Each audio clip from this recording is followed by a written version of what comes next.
What's up, YouTube family? I've got a special treat for you once again. Here's an episode of my podcast with freaking an amazing guest, the one I call His Holiness of Health and Fitness, Shawn Stevenson. Recently, I was in St. Louis doing comedy shows, dropped into Shawn's studio to do a podcast on his platform. He's got one of the world's leading podcasts, The Model Health Show, and then we reversed it. Did a podcast for my new podcast, the AwakenWithJP Sears show, and he had his guys around. He said, JP, do you want to record this for your YouTube channel?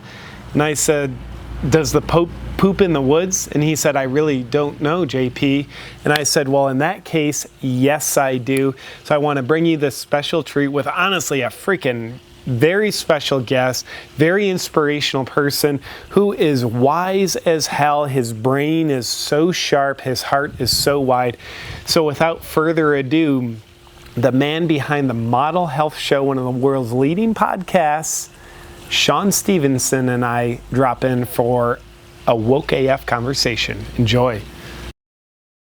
His Holiness of the health and fitness world, Shawn Stevenson, welcome to the show, brother. Thank you for having me. You're welcome. And in fact, I think you're having me have you because we're in your setup, your beautiful studio in St. Louis. So, man, it's good to be here on your turf. I feel like you have home field advantage, but somehow I want to conquer you in this discussion to assert dominance over you. I don't know why. This is a negative part of me coming out. That's deep, but I respect it. I respect it. It's not going to happen, but I respect it. Man, I love, you and I were talking before we were on air about when you and I first met, which was certainly before I had any kind of online following. And you and I were at some kind of rooftop gathering place in San Diego overlooking the baseball field. And friends of mine were saying, the Rob Bras, Daniel Eisenman, he was, JP, that's Shawn Stevenson. He's just this awesome dude. I'm like, cool, let's meet him. And what I was really struck by when I brought this up to you off air is you did remember me, and you brought up specifics of the conversation, so I know you're not just full of crap and not trying to make me not feel bad. So, man, it's just so good to reconnect with you here after that's got to have been at least 5 years ago. Yeah, maybe longer. No, that's probably like 7 years ago. Yeah, maybe 7 lifetimes ago for all we know. What is time? What is time, Shawn? It's a construct. And who are you and who are you not? It's deep questions. This is what we get with Awakening with JP. That is true. All incoherent ramble with a little bit of substance. But hey, in terms of who you are, amongst the other awesomeness that you're expressing in the world, both professionally and personally, you are killing it with your podcast. The #1 podcast in health and wellness, the Model Health Show. And you started the show roughly how long ago? 5 years. 5 years. Yeah. So tell me, what has created the success of your show if you were reverse engineering and learning from what you've done? Yeah. These are some things that you talk about and also got some stuff coming to poke a little fun at, but they're real principles, but I think they get glanced over a lot. And the first thing I would say for sure was authenticity and being myself.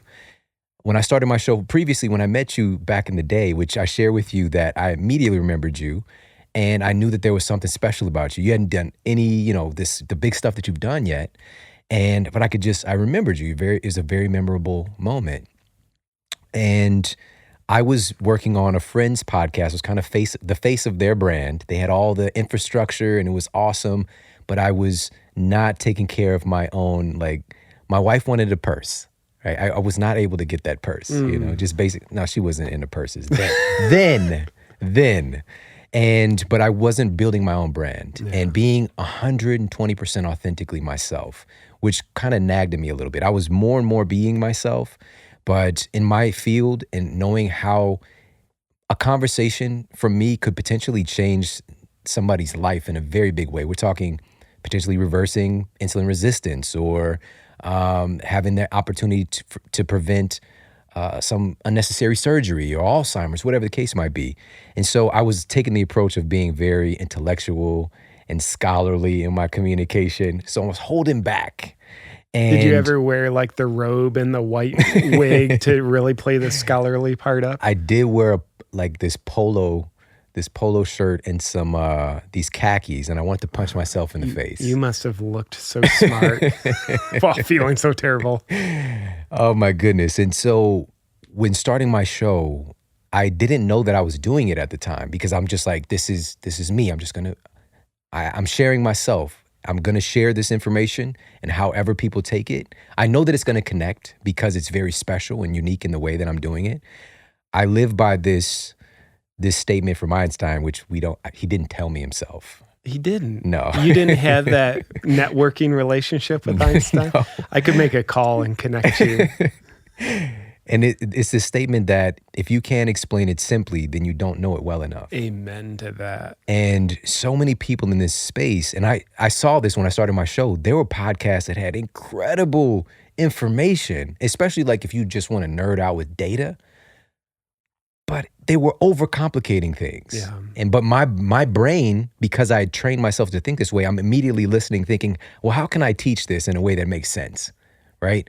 How is that thing that they described with this mitochondria performance like a banana, right? Like just thinking of different things, like, with insulin, how is insulin like a doorman, right, at a club, and like letting people letting the glucose that's out trying to get into the club, like how is insulin? You know what I'm saying? The glucose that wants to get into the club so it can sleep with another piece of glucose. Exactly, and make little glucose babies potentially. Glucose is so promiscuous.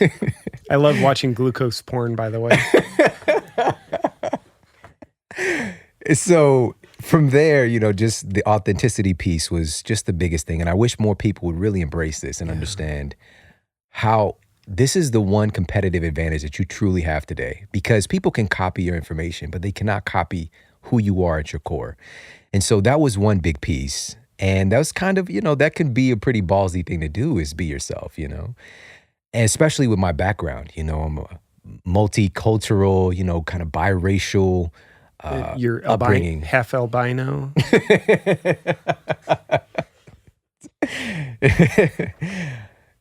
But yeah, multicultural, so it's a ballsy thing to do. Oh my God. I'm thinking, should I even disclose the mystery of what Shawn Stevenson is? No, but man, just let the mystery ride. I'm a Bruno Mars, like you don't know, he's something. He's something. But so having these very diverse backgrounds that I come from, and putting that kind of on display. And I've seen, over the years, now it's changing a little bit because podcasts have just skyrocketed, but I would see only a face that's kind of familiar to mine is just really me, a person of color kind of at the top of the charts. And there's like 500,000 podcasts. My show, very grateful to say, has been like in the top 40 of all of those in the country, and number one in health many times. And so part of that was the authenticity piece. The other part, and this is free, that people don't actually use a lot, is just caring. Like I actually care about people. And instead of trying to get something, because especially when I first started the show, I wasn't making money from the show. I was just really wanting to help people. I really genuinely, because I'd seen suffering and I just wanted to help people, and I cared. And I cared about showing up. And that's the other piece I would say. And I could give more, but this is super simple. Yeah. I cared enough to show up. So I made the decision every week when I started every single week at this time, I'm going to have a show ready for people. I want my show to become like when we were kids and our favorite show would come on. For me, it was like Monday night, 7 p.m. Alf, right?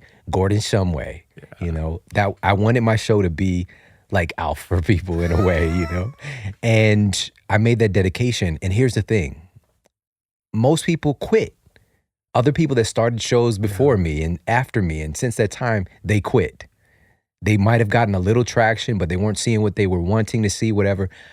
I was seeing like a couple hundred 100 downloads this day, 97 this day. Then I saw the thousands, the tens thousands, the hundreds of thousands, the millions, right? It was just a natural progression of you staying in the game. Most people quit. Just don't quit. If you really are in love with what you're doing, and there's a little caveat though. If you do like super suck at it, maybe you might want to consider something else. For sure. But I'm thinking about there are anomalies to that too. There's like, do you remember William Hung from the American Idol, I think? That name is somewhat familiar, but basically, no, I don't remember him. He was like the worst singer ever born. Like, it's just like, you shouldn't have been given a voice, right? But he was kind of cute, right? Yeah. Like the way that he performed. And, it was like, she bangs, she bangs. So he sang his little song. He ended up getting a record deal. Of course, they didn't vote him onto the show. Yeah. They let him know, like, you can't be on the show. But he ended up doing a whole album, man. That is ridiculous. Like, got signed to a major deal. So there is hope. Even if you suck at the thing, stay in it. William Hung it. For sure. And I dare say, and the note, I like how we're going into a very uplifting area when you suck at something. I think when we truly suck and we very much apply ourselves, we're putting in the hard work, the hours, and we're showing up authentically and we care, all the ingredients that you had, authenticity and truly caring, but we truly suck at something. Then I think sometimes we have to ask ourselves, am I doing what I want to do? Or am I doing what I think I should be doing? Absolutely. Because I think if we're doing what we think we should be doing, sometimes we suck at it because it's not our real thing. And therefore, like, we're not actually being authentic with it. And sometimes it's like, man, this is totally what I love. It's like, cool, then keep sucking at it. Like, it doesn't mean it's necessarily ever you may not be the Michael Jordan of it, though. William Hung, maybe you will create a new genre of I'm the best, worst singer you'll ever hear. Yeah, exactly. But I'm big at realizing sometimes we need to question what we're doing. I think just because we're working hard at something, it's not necessarily virtuous, because if we're doing it for the wrong reasons, if we're trying to fulfill someone else's expectations of what we're supposed to be or be doing, then I think we could be losing ourselves in the process. But man, I love your ingredients of authenticity and caring, and you're both shine through on your show. I mean, sometimes I'll listen to you just read an advertisement that, one, you're not reading, you're being authentic with it. Like, you'll have the endorsement, but you're going from your experience. I'm like, man, this is such an authentic endorsement. And I love that. I think that shines through in everything you do. And I just really appreciate that about you. And I think one of the things when it comes to conveying information, first off, my experience of you, I'm just going to talk about you to you for the next half hour to see how uncomfortable I can make. My experience of you is you are wickedly smart when it comes to information that is going to impact people's lives and help them become healthier, fitter of both mind and body. And I don't think the message is what people really value. You can have maybe in one book 80 to 90% of all the information you'll ever need, but it can just be dry text. It's not really permeable to people. We might not absorb it and assimilate it, because I think what people need is a messenger. That's probably why there's more than one of us on planet Earth. We need each other. Yeah. And you are a great messenger when you allow you're authentic, you care, and you're just an interesting person. So you make things that are valuable, but inherently maybe uninteresting to most people who need to hear them. You make them interesting because you run it through the messenger of Shawn. And you're like, well, here's the deal on glucose and how that's like a banana or a bouncer at a club. And anyways, I'm just a big fan of you being you. And I appreciate that as an insight dropping onto anybody who's looking to do their thing. Awesome. Be real, be authentic, care. Thank you. That's like the best compliment. And, what that makes me think about is the fact that we all have access to that. And you just said running it through the filter of me. I think that that's one of the biggest overlooked secrets. It goes back to being yourself. All of us have these unique life experiences, and we've seen things completely different from any other person on the planet in our perception. And our perception is reality. And so when we're communicating information, like putting it through your filter makes it inherently more interesting, because a lot of times, like you said, it's like instead of doing the thing that we feel called to do, it's like, I should be doing this, or I should communicate it this way. That's what I used to do. Yeah. Instead of just running it through the filter of my life. And that authenticity and even communicating about, a sponsor, it's literally, for me, I have the audacity to talk about things that I love. Yeah. And that's a choice. I think even if you're not getting paid for something and you're like, again, with the singing example, if it's bringing joy to your life, I think you have a duty to engage with that on a at least semi-consistent basis. Because why are you even here if you're not doing that? Yeah. And if you can happen to make money from it, cool. If you're just getting that joy container in your life filled, cool. Both. It's a both and world. When at the end of the day, and so I appreciate that so much, and I could just again back people to that concept of being authentic to who you are, and taking whatever you want to share with somebody else and sharing it from your experience. It's a very simple concept, but It is. It's easy to say, and it takes a lot of courage to live it, in my opinion. And I think authenticity is really the parlance of our times. And I'm not talking about like the trendy authenticity, like, bro, let's pretend we're authentic because that's going to appeal to our market audience. I'm talking about like being real to yourself. And I think the day and age where you listen to a newscaster or a radio host or someone on video, and they're communicating to you in a way that's not them. It's like they're not their cadence, their tone of voice. Yeah. They're not talking like a person. I think we've lived through that era. I think that used to somehow be appealing. I don't know why. I don't understand it, but it used to be. And I think we're way beyond it. I think now, whether someone is building their audience with something or they're just in their private life, the parlance of our times is you present you and how you naturally are. Because I think when we hide our true self behind some kind of facade of who we think we're supposed to be, what we're doing is robbing people from ourselves. We're certainly robbing ourselves from ourselves. And the people who will really connect with who we really are, we don't give them a chance because we're not exposing the surface area of who we really are to the light of day. So they can't hear us, they can't see us, they can't connect with us. And it's just the parlance of our times where people crave that. Yeah. It plays to one of the most fundamental human needs, which I think is connection. That's something we're so craving. And I think we live in a culture that puts a lot of disconnection in our faces. Check the phone all the time. What's going on here?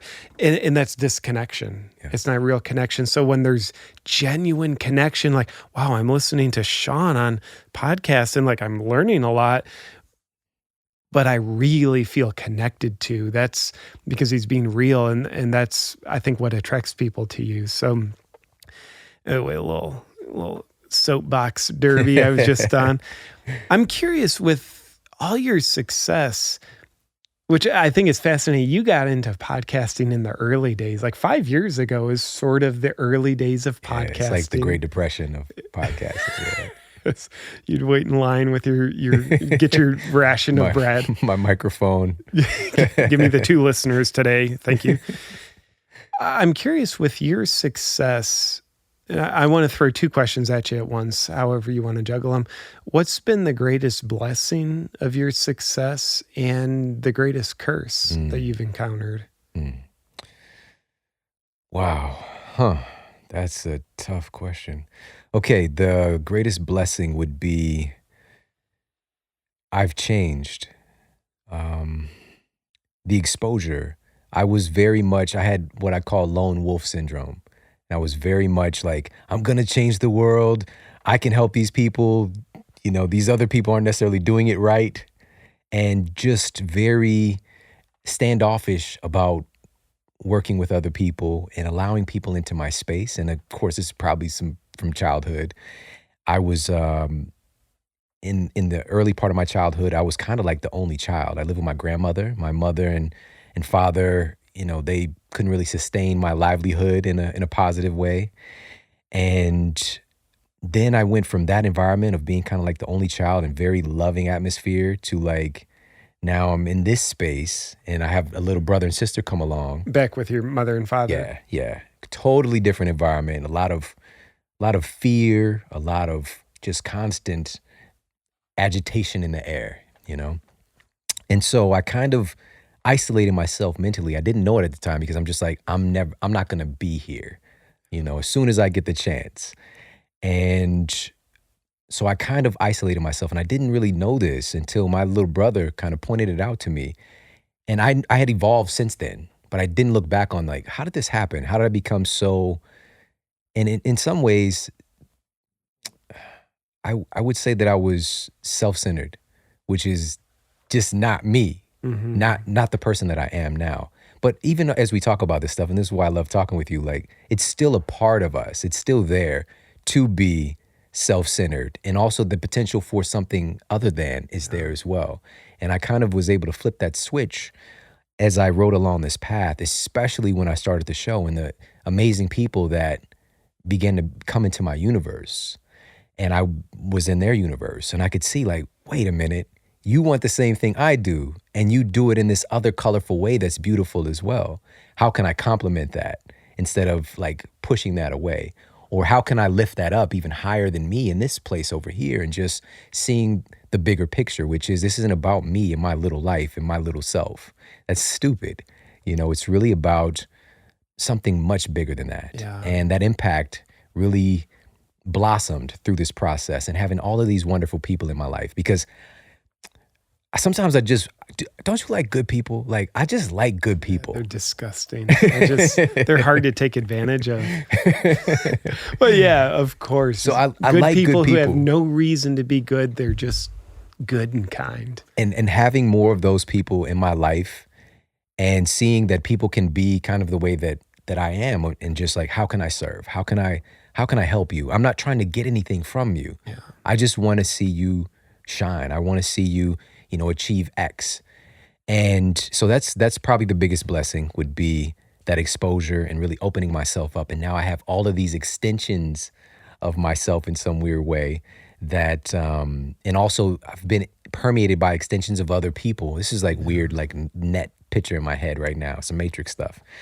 And that's kind of what my life has evolved to be. It feels really good. I feel like there's more of me, and I feel like I'm representing other people in a weird way. So yeah, what I heard you say, my own interpretation of it is, your success has helped you change by helping you realize you're more than just the self-centered person who has to be self-centered to protect himself.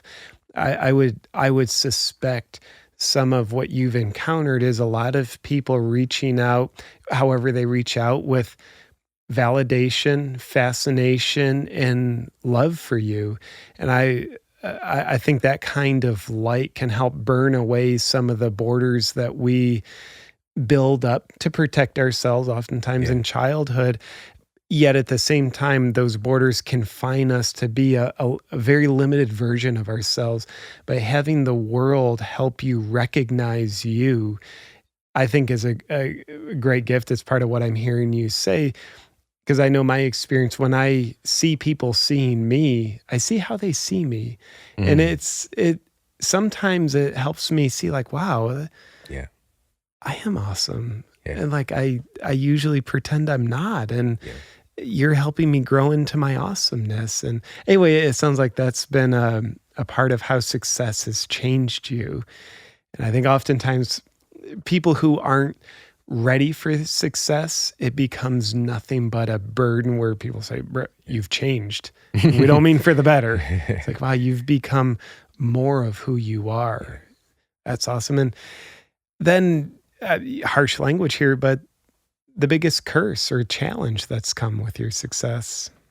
The thing that's kind of jumping to mind would be, with all of that attention and exposure and, people wanting to reach out and connect, many for an auspicious reason, but sometimes not, and wanting to, to take and to try to manipulate or to use me in some kind of way. Like we talked about, kind of sensitive person, like you could pick that stuff up. Sure.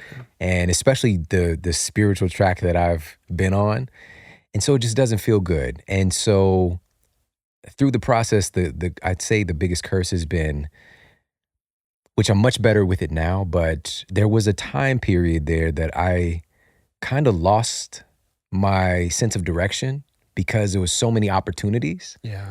And so just feeling like I could do this and do that and getting pulled in these different directions. And I wasn't spending enough time with, like, my top priority is my family. Yeah. And so just like I felt a little bit more isolated from that. And this was a very compact time because just being sensitive to it and asking questions, being honest about yourself, you can snap out of this stuff a lot faster. But there was a time when I was lost and I was not exercising my no muscle very well. But over time I've developed a pretty strong one now, and so for me it's just like, if the opportunity really feels good and these auspicious things take place, like the happy accidents and, even the timing of you coming into town right now and we're crossing through, like those things just like, oh yeah, this is meant to be. So I'm living more with that and having standards and also who I have in my life and who I'm around, because I had to really do a gut check on that as well. Because especially if you're working to kind of this ascension and elevate yourself as a person and make the positive impact you can, man, it is tough fighting the forces, like fighting the Gargamels out there and the freaking Skeletors, man, like especially when you have that audacity to say yes to this higher calling, Skeletor comes out and he's like, he's going to try and take you down. And so, for me, just having the standards and still, but here's the thing, the big caveat, because there's a lot of people out there saying, you need to eliminate negative people from your life. I think a little bit is healthy. Sure. I think a little bit is healthy. And also it's healthy for you to not just banish people, but maybe ask better questions and maybe have different levels where you allow association with you. You don't just have to like kick people out of your life because they drink too much. It can be more so like, I love you from over here. Yeah. And we can have communication. I could still pray for you. I could still, I can still do for you, but just kind of knowing the trajectory that you're on, not thinking you're better than as well. That's another big thing. It's just different angle of trajectory. Yeah. That's that the ultra spiritual, you're better than suddenly, and I've seen that come up in my psyche, and we're just at different places, so hope that makes sense. Yeah, it makes a lot of sense. And my experience of, the success shadow is there's this beautiful blessing of opportunity that oftentimes comes. You get a lot of eyeballs and ears pointed at you. So you can become a tool for other people to use for their cause, which might be altruistic, it might be self-centered. There's a lot of both going on. And the opportunity, I think, is very seductive because, I come from a place of, like, when I was younger, like, I never thought that I'd have so many opportunities. So my fear-based consciousness functions in lack. It says, oh, opportunity, I have to take that because there's not a lot of opportunities around. So in, the old rookie season, and it feels like we relate to each other on this, it was, oh, there's an opportunity and I'd be stupid not to take it. Right. And now it's reversed where I don't spend as much time coming from the lack consciousness. It's more like I feel solidly in my sovereignty. And it's like there's more opportunity than there's time for. So now it's almost like, oh, here's an opportunity. I'd probably be stupid if I took it because being aligned with my North Star, prioritizing my priorities, that's what's created the success in the first place. And then every once in a while, there's an opportunity where like, yeah, that's a yes. Let's go for it. But I think, in the beginning, 9 times out of 10, it's like, yes to the opportunity. Yeah, and now it's 9 times out of 10, no to the opportunity. And I think that's something that when you're reaching a level of success that you have and other people living their versions of that levels of success, I don't know that you can learn how to manage that and traverse that terrain until you're in it and probably until you fall off a few cliffs along the way. Absolutely. This reminds me of a conversation Will Smith, which he seems like a very evolved human being in his thinking and also his communication. And he was having a conversation with Oprah. And I think Never heard of her. Who? we'll call her Auntie O. So they were having a conversation, and it was really interesting to see because a lot of this lack mentally, this scarcity mindset that we carry revolves around money. And so that's why we take those opportunities, especially. And so for him, he was like, he was talking to her, he was like, sometimes I feel like, what if this can all go away kind of thing. And he was like, do you ever feel like that? She was like, no, I never feel like that, right? And so even as evolved in his thinking he might be, he still has that scarcity piece of like, financially, like what if all this goes away? And he has all the money in the world, but she has all the money in many worlds. You know what I'm saying? She is Oprah rich. Yeah, it's a thing. That's funny. I recently got into following The Rock on Instagram. And I think much like yourself, I love to curate my social media. I don't like to have anything other than metaphorically nourishing food on it. So I got into The Rock, and first off, I'm like, holy shit, he has 115 million followers. Like, where have I been? Right. What rock have I been living under? But I love The Rock. Yeah, it was hilarious that I used the analogy of a rock while talking about The Rock. I love following his stuff. For me, he's very motivational. Yet he also has that Will Smith mentality where he talks about how he always reminds himself of the time that he only had like $7 in his wallet. And that still motivates him. The fear of it all could be taken away, which also helps him really appreciate what he has. Yeah. And I don't know, like, is that a limitation? Maybe. Is it a motivation? Maybe. Probably depends on how he's relating to it at the moment. Right. But funny how he works with that as well. And something I want to ask you about, your sons. And how old are you boys? So my oldest son is a senior in high school. He just turned 18 like last week. And then my youngest son he just turned 7 last week. Yeah. So 7, 8, and 18. If you want your heart to warm, I've just got to tell all you wonderful, beautiful listening weirdos, check out Shawn's Instagram, particularly his Instagram stories. When you and your sons dance with each other, it just floods my heart with joy.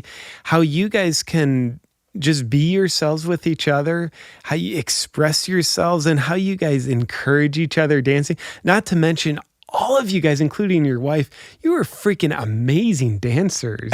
I just feel so much worse about myself watching you guys dance. But anyway, from the outside looking in, the social media stories, it was like, Shawn has an amazing relationship with his sons. And granted, it's social media. I'm sure you don't put on the crap. Here's me and my sons fighting. But I would be Right. curious, because I am so inspired seeing how you relate to your sons. With you and your wife, what do you consider to be like your parenting philosophy, if I could call it such a thing? Wow, that is a big question. I think that there's kind of multiple philosophies ingrained in there. I think it's also a process of experience. Like, there's nothing that you can do to prepare you for parenthood really until you're in it. But I think it's really important to have models. And so for me, I have 2 different stories to pull from, because it's just like, I didn't know how I was a good dad. I didn't know. But I had a great grandfather who's kind of like my father figure. And then I have my stepfather who I pulled things from as well, the positive things that I could. And so having that model is important right out of the gate. And also there's this concept, and I've said it a couple of times when you first got here, conscious parenting. So I'm very intentional. My wife is very intentional about the person that we are co-creating in a way, co-creating their experience. And we understand that words have power and experiences have power. There were things said to me as a child that would like shatter somebody. Like, I still think about them, that my mother said to me. And if I wasn't who I am and developed my character to be, those things could have really binded me to some ideas that would not be serving to myself. And so I'm very intentional in the way that I communicate to them. And this doesn't mean that I say everything right or that I say everything nice, because I don't. But I still, there's love and intentionality behind it, even when I might say that thing that they don't want to hear, or that rejection that I need to give them in this moment, because it's just the right thing to do in the moment, and me being a quote conscious parent, And so that's the big thing, is just being intentional in our communication.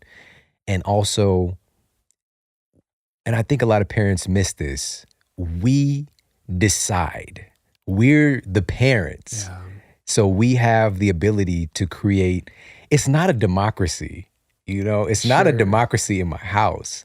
I am, in fact, the Lord, Emperor, King, and I didn't. You literally, you can look at your boys and say, I am your father, just like Darth Vader, and it's so true.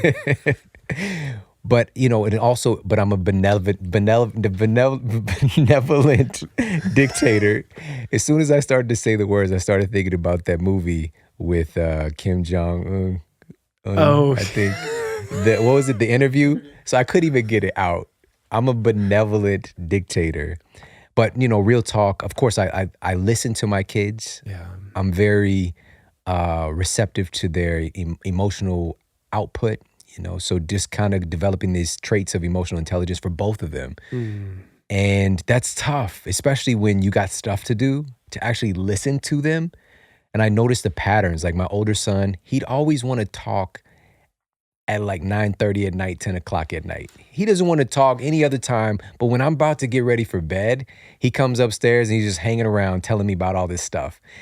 And at first I was just like, I'm scooting down lower in my chair, just like, oh my God, what is this? Who farted in class? I don't, but he's wanting to connect. And so I had to have the audacity to listen and to be there, to be present. And so that's another piece. And the last thing I would say, with being the kind of quote benevolent dictator and understanding that I get to create the temperature, I get to create the structure in the house, I'm very intentional in that. And so for us, there are certain things that we do. Like my older son, it's unheard of for teenagers to not have their phone attached to them. Yeah. Most of the time when he's hanging out with us, upstairs, his room's downstairs, his phone is like in his room. It's just kind of, we created this culture. It's just like, just don't be on your phone right now. Like we're hanging out, but not just telling him, but helping to instill the value in it. So it's something for him. He feels more connected to us. He feels more supported. He feels happier. We have good times. We hang out. We have fun. It's not just you sit here and be punished, not being on your phone. Like we're dancing. We're having fun. We're eating good food. And so I think that's really it, man, is understand that we set the tone and the temperature, being intentional about parenting and just paying attention and listening to our kids. That's awesome. Can I give you a piece of parenting advice? Sure. Because you didn't ask for it, it feels like you want it. And this is, watching, my models of parenting growing up. And I'll also, full disclaimer, I've never had children, so I've never screwed up a child. So this is ironclad advice. I have a very clean track record. Shawn, what you want to do is, in front of your children, belittle their mother. Because what that'll teach them is that you're the more powerful one in the household when you make her look powerless. Oh my goodness. You're welcome, Shawn. I had a tear literally jump out of my eye. That is, when you offered the advice, I immediately, my brain was like, don't take advice from someone without kids. This is basic stuff that people do, And this really brings up something important. We talked about this on my show when I had you on, is relationships. And I specifically wanted to ask you about that because it's a big part of who you are. Yeah. And for me, my oldest son, man, it was one of the most incredible moments in my life. For my birthday is like the week before theirs, which is just a pain in the ass for my wife, I'm sure.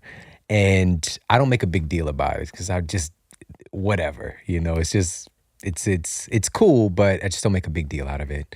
And my oldest son, who was just about to turn 18, wrote me a letter, and he read it for me, just about the impact that I've had on his life. Wow. And he waited around for me because he usually is gone for school by that point.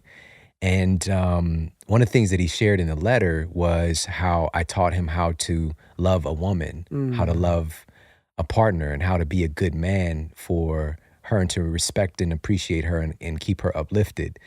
And so, because all of us also are clear that she actually does run the house. Sure, When I said I'm I the could king or whatever, imagine that that's was true. just trying to make myself feel better. Yeah, You it know, didn't work. She's the queen. Yeah, she is. She runs everything. She has my heart on a string, and I'm very clear of that, and I'm proud of it, because part of my spiritual journey and experience was, there's this concept of not being attached, right? Non-attachment is enlightenment and joy and peace and all these things. And I had my time of experimenting with that non-attachment.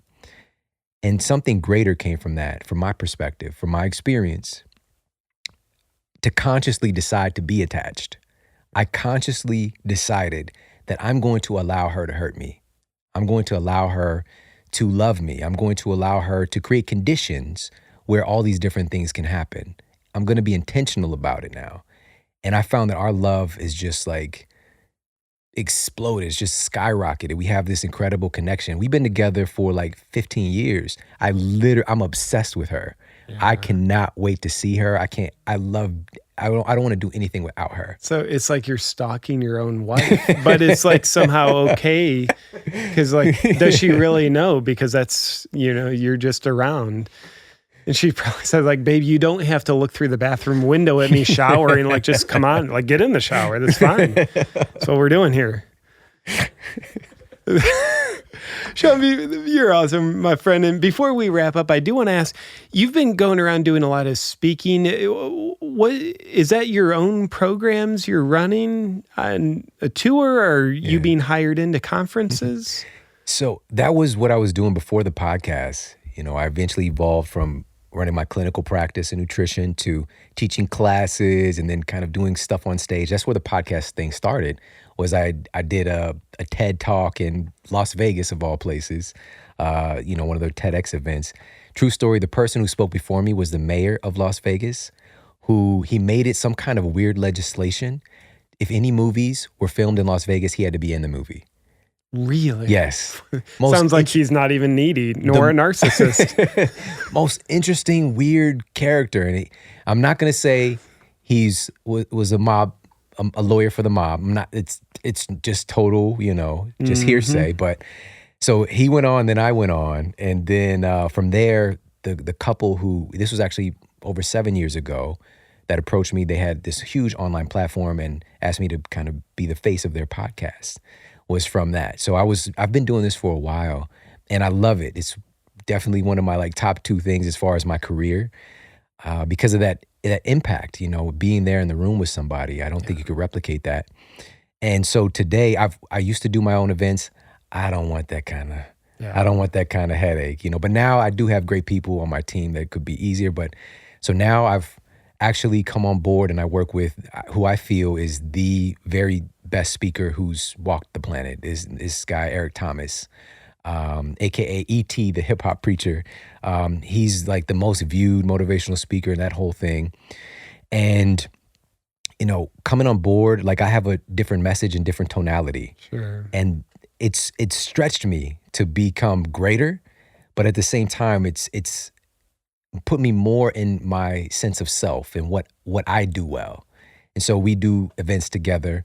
I just left from speaking at a university, so I'm brought in to speak at all these different places all over the world, different conferences, and it's a really cool experience. Yeah, right on, man.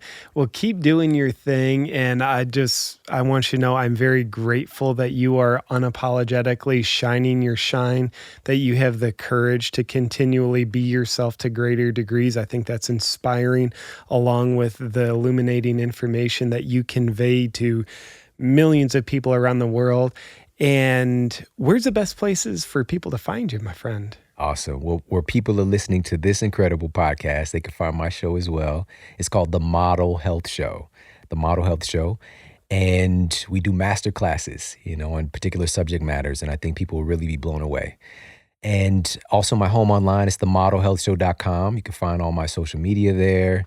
An international best-selling book called Sleep Smarter. And also Instagram, like you mentioned, that's at Shawn Model. It's SHAWN, the right way. No, all disrespect to those who spell their name Scene. I'm just kidding. I love you Significantly guys. screwed up of them. Just faulty people. Horrible parents too, really. Get down to it. They should belittle their own mother. Anyway, go ahead. At Shawn Model, SHAWN MODEL. You can check me out there as well. And thank you, man, for having me on. You're welcome, Shawn. His Holiness of Health and Fitness, Shawn Stevenson. You're a scholar, a gentleman, and a fellow weirdo. I love you, brother. Boom. Thank you, man. Thank you for hanging out with me and Shawn Stevenson for my podcast.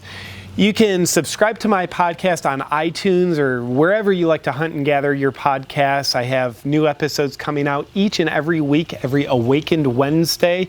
Again, I'm not posting all my podcasts to YouTube just yet. It's just on a very rare special occasion. So to make sure you don't miss an episode, just subscribe to my podcast. I'd be honored. I'd honestly deeply appreciate you. And with that said, my podcast is also being sponsored by my private membership community, my inner circle, which is my Awaken with JP Premium AF community. It's for people who are serious about self-growth, but they're not serious about the seriousness that typically surrounds self-growth. So I genuinely help people with my life coaching experience while having a good time with our senses of humor while we do it. If you want to get in right now, you can get a free 30-day trial. Just go to awakenwithjp.com/subscribe and you can take advantage of the free 30-day trial. Again, that's awakenwithjp.com/subscribe. If you don't like it, cancel anytime. If you do like it, but you love self-sabotage, then you can still cancel and make sure that you don't grow and have a good time with me. So anyway, check it out for your free 30-day trial, awakenwithjp.com/subscribe. Thank you for tuning in to this video podcast. Thank you for watching my YouTube channel. I appreciate the crap out of you with all of my heart. Appreciate the crap out of you with my heart. So in this weird demented analogy, it's like the heart is the sphincter that crap comes out of. Maybe it's what prevents crap from going in. Sit with it. But I love you and I appreciate you.